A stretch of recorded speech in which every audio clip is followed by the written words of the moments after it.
Depression has been on a consistent rise year after year, and nowadays modern society directs you to either take a pill for it, to either go through therapy, or do some sort of health related habits that don't really solve the issue and never feel like they're taking you anywhere.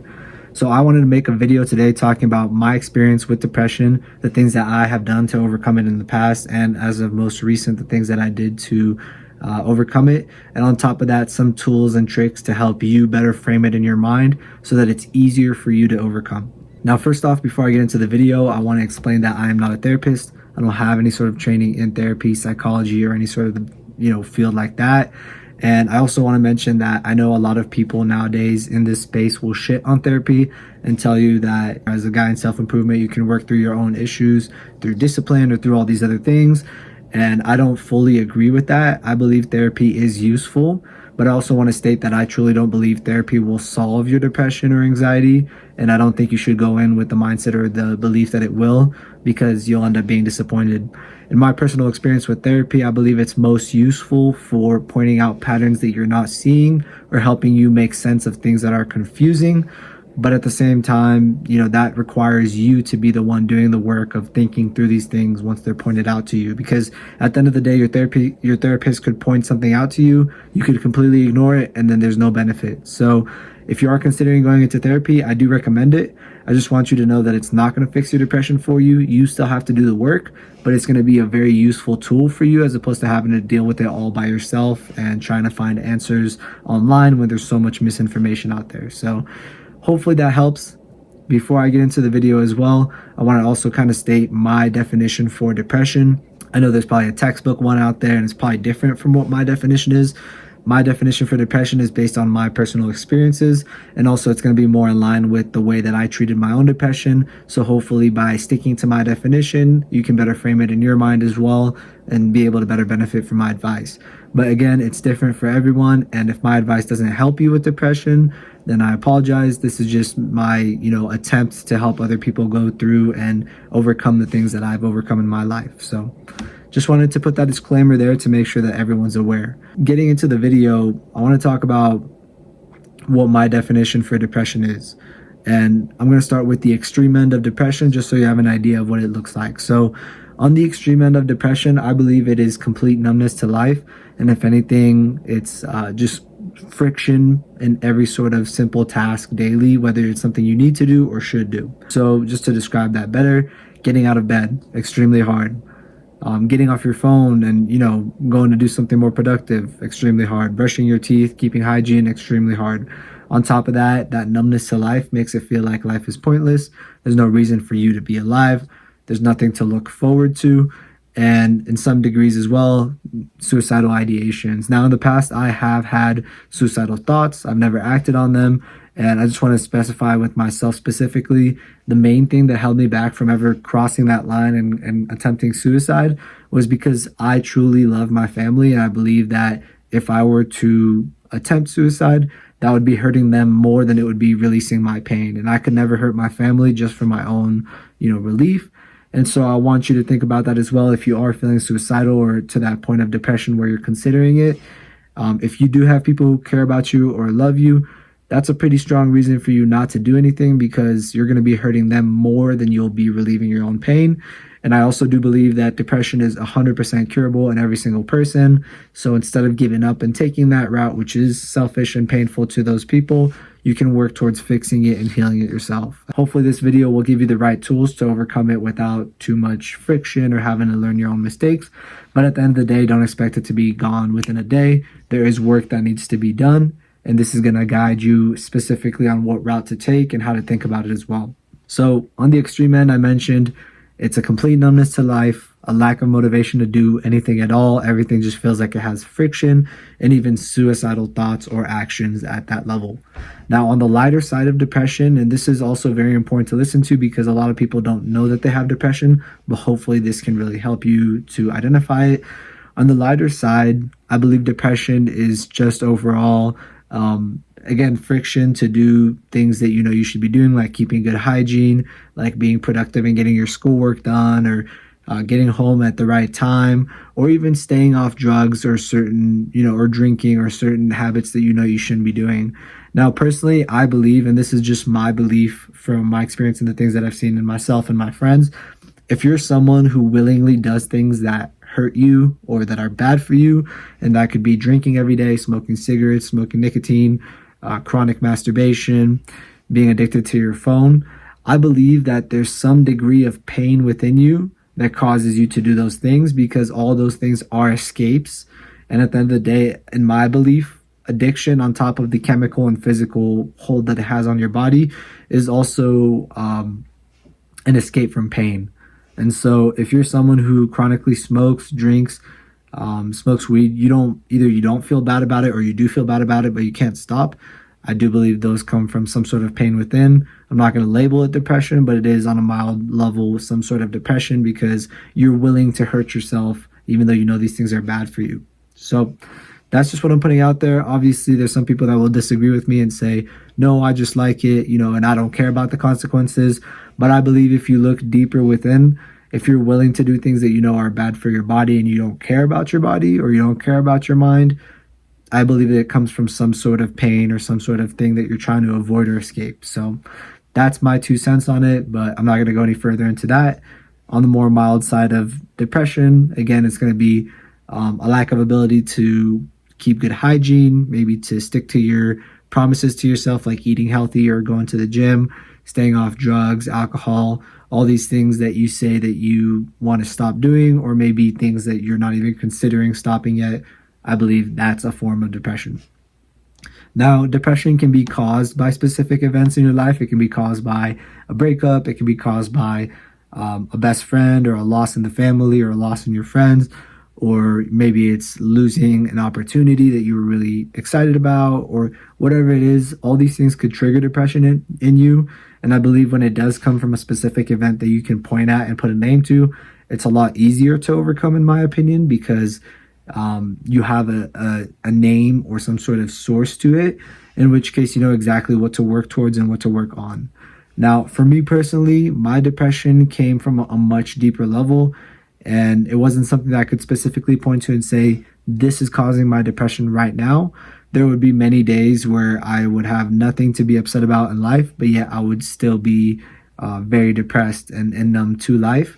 And so I think that it's important not to overlook that. Just because you don't have a reason to be depressed doesn't mean that you're not depressed. It's still something that needs to be addressed and fixed, rather than, I don't know, trying to pretend like it's not a big deal, because it is.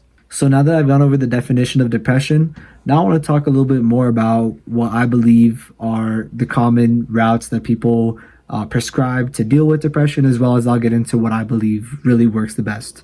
So starting off, modern medicine and modern, society will push you towards either taking antidepressants and pills. I'd never recommend doing this. I don't think there's any scenario where you should take antidepressants. Even for people who may have some sort of chemical imbalance that's causing their depression, I don't think antidepressants are worth it. I've heard many stories, and I know people who have been on antidepressants who have said it is more uncomfortable and more painful than being depressed. So that's really what modern society will push you towards. Some other advice modern society would push you towards is going to a therapist. I actually do agree with this, but I don't think it should be your main way to fix your depression, and don't expect it to be. It should just be an additional tool in the toolkit. So if you're someone who is directed to go do therapy, cool, go and do it. A lot of times insurance will cover it, so it can be free as well. So no harm, no foul. But at the same time, one thing I do want to point out is you should be picking your therapist very carefully. Don't just go with anyone. I've had bad experience with therapists before, and I don't think that it's worth sticking with those people just because, you need someone to talk to. You should definitely be picky with who your therapist is. And then on top of that, you should be focused on doing the other things that I'm going to mention in this video to heal your depression, rather than putting all your eggs in one basket and expecting therapy to take care of it, because it won't. That's modern medicine's advice. They also might push you towards doing healthy habits like exercising, eating better, sleeping better, things like that. Yes, those things kind of help with the depression. They're not going to fix it.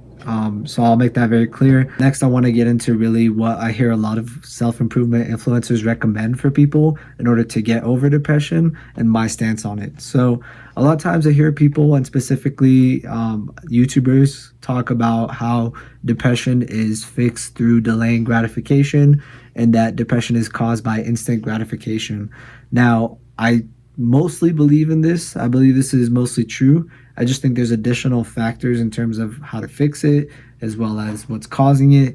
But yes, for the most part, I think when you overstimulate yourself, whether it's coming from, your addictions, when it's coming from your phone, when it's coming from porn or all these other things, I think that that's really making your depression so much worse than it really truly is at the root, because all these bad habits are destroying your dopamine receptors to where your baseline gets so low that now you feel like shit all the time. And just to get happy, you have to get into these bad habits.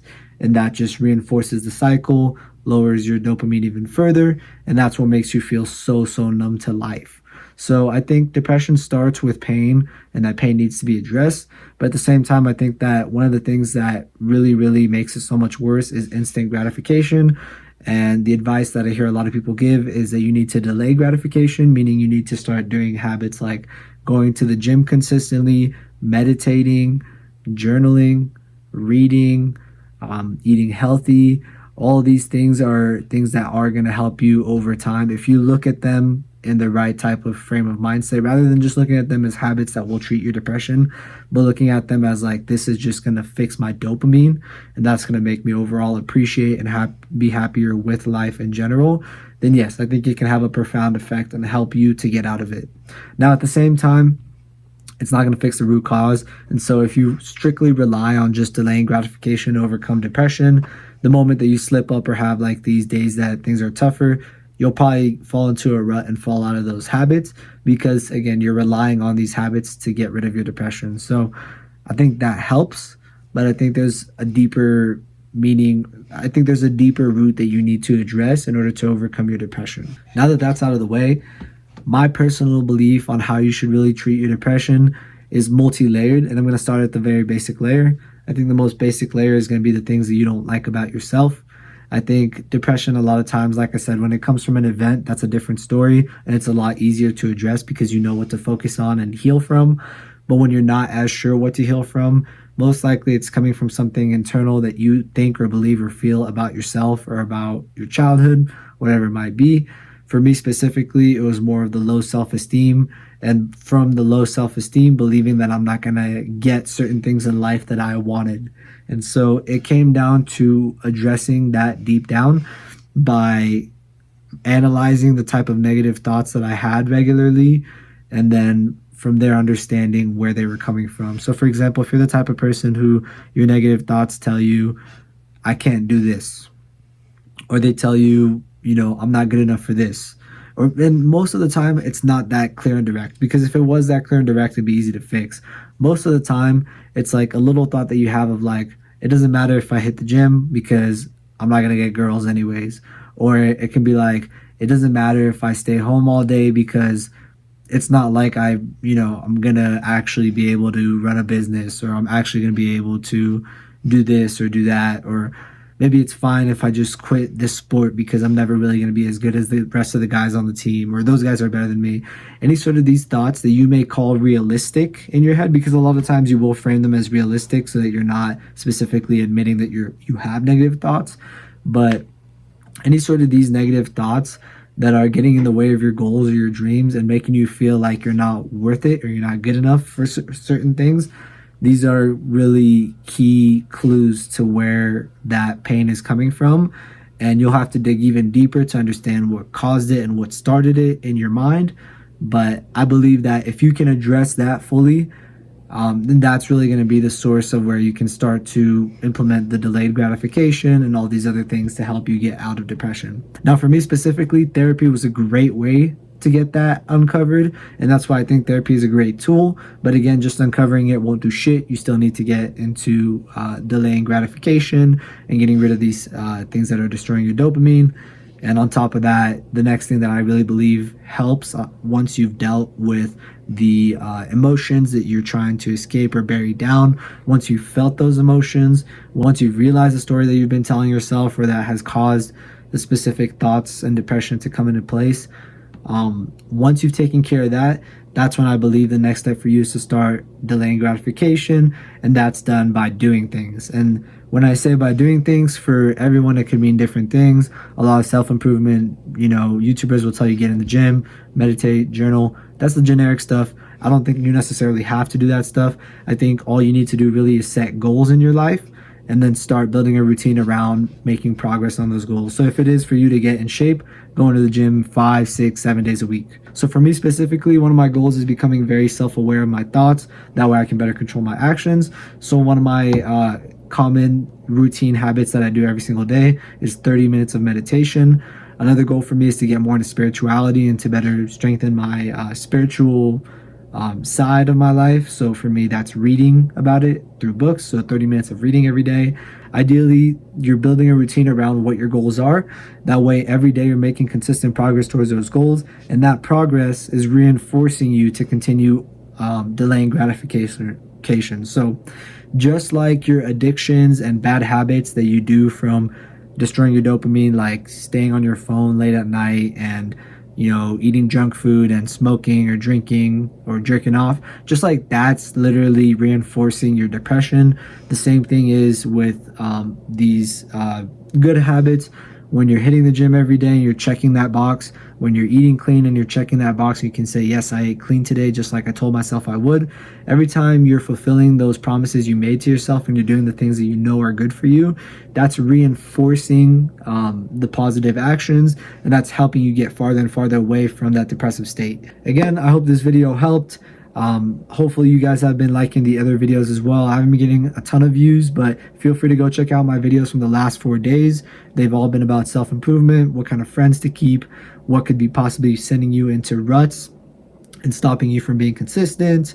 I also talked a little bit about like self-improvement as a whole and what I believe you should be doing to help yourself with self-improvement. And I did that while I was hiking Yosemite. So that's an interesting video. It's super short, but hopefully it can help you out. And other than that, I will see you tomorrow.